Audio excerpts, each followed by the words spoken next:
ICC champions trophy ഇന്ത്യക്ക് ന്യൂസിലാൻഡിനെ 4 വിക്കറ്റിന് തകർത്താണ് ഇന്ത്യ മൂന്നാം കിരീടമുയർത്തിയത്. നായകൻ രോഹിത് ശർമ്മയുടെ പ്രകടനം ജയത്തിന് നിർണായകമായി. ജയത്തോടെ തുടർച്ചയായി 2 ICC കിരീടങ്ങൾ നേടുന്ന ക്യാപ്റ്റനായി രോഹിത് മാറി.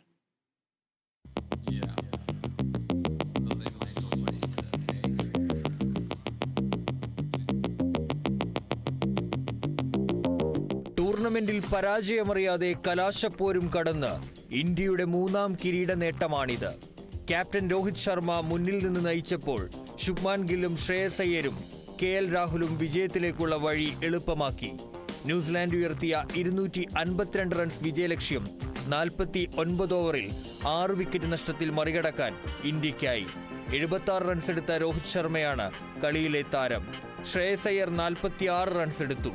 വിരാട് കോഹ്ലി നിരാശപ്പെടുത്തിയപ്പോൾ പുറത്താവാതെ 34 റൺസ് എടുത്ത KL രാഹുലിന്റെ പ്രകടനം ജയത്തിൽ നിർണായകമായി. ടോസ് നേടി ആദ്യം ബാറ്റ് ചെയ്ത കിവീസിനെ ഇന്ത്യ സ്പിന്നിൽ കുരുക്കുകയായിരുന്നു.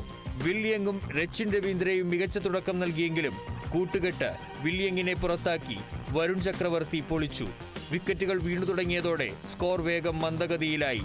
നിശ്ചിത ഓവറിൽ 7 വിക്കറ്റ് നഷ്ടത്തിൽ 251 റൺസായിരുന്നു ന്യൂസിലാൻഡിന്റെ സമ്പാദ്യം. 63 റൺസ് എടുത്ത ഡാരിൽ മിച്ചലാണ് കിവീസിന്റെ ടോപ്പ് സ്കോറർ. മിച്ചൽ ബ്രസൽ അർദ്ധ സെഞ്ചുറി നേടി. ഇന്ത്യയ്ക്കായി കുൽദീപ് യാദവ്, വരുൺ ചക്രവർത്തി എന്നിവർ 2 വിക്കറ്റ് വീതം വീഴ്ത്തി.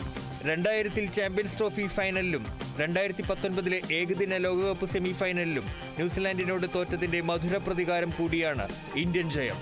Sports desk, Kerala vision news.